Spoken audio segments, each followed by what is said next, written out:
Hallo Freunde, hallo Kollegen, herzlich willkommen auf meinem YouTube-Kanal.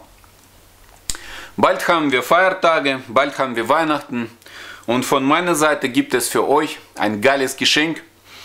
Das ist ein sehr schöner Projekt und ich möchte euch das heute schenken sozusagen. Ich habe hier ein Arduino Nano DHT22 und ein GSM-Modul SIM800L.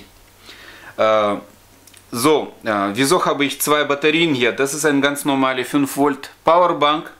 Der Arduino Nano mit 5 Volt Strom versorgt.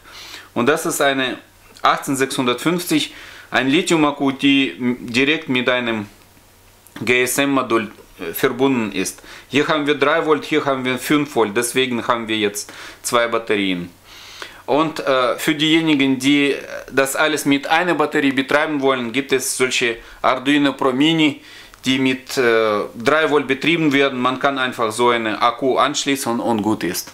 Das wird auch mit einem Akku funktionieren, mit 3,3 Volt. So, jetzt zeige ich euch ganz kurz, wie das alles funktioniert. Also, das ist meine Alarmanlage. Die Nummer können Sie wählen, so oft wie ihr wollt. Das ist nur eine Alarmanlage, das ist kein Handy. Ich stelle jetzt auf Lautstärke. Sie hören, es ist besetzt. Das heißt, dass das Geld von dem Konto nicht abgebucht wird. Es kostet nicht, der Anruf kostet nicht. Und nach dem Anrufen, nachdem wir den Anruf bekommen haben, haben wir so einen SMS von der von dem GSM-Modul, von der SIM-Karte bekommen. Das kostet aber was, ne? Was kosten die SMS? Also, man sieht das ja wohl, wie oft ich das Video schon gedreht habe. Also, wir haben hier, abbrechen. Wir haben hier, so, ich vergrößere das jetzt ein bisschen, aktuelle Temperatur und Luftfeuchtigkeitswert. So, und so, ich zeige euch jetzt ganz kurz, wie das alles bei mir aufgebaut. Ich vergrößere das jetzt ein bisschen. Schwarz ist Minus, Rot ist Plus bei mir. Dunkelblau ist Minus, da ich keinen schwarzen Kabel habe. Rot ist Plus. Ja, Weiß geht an D7.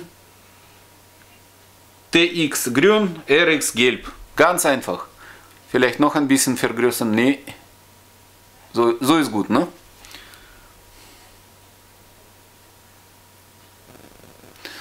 So ein Projekt wollte ich euch heute zeigen. Leute, ich wünsche euch schöne Feiertage, viel Glück, viel Gesundheit. In dem Sinne, alles Gute, bleibt gesund und munter. Ciao Leute.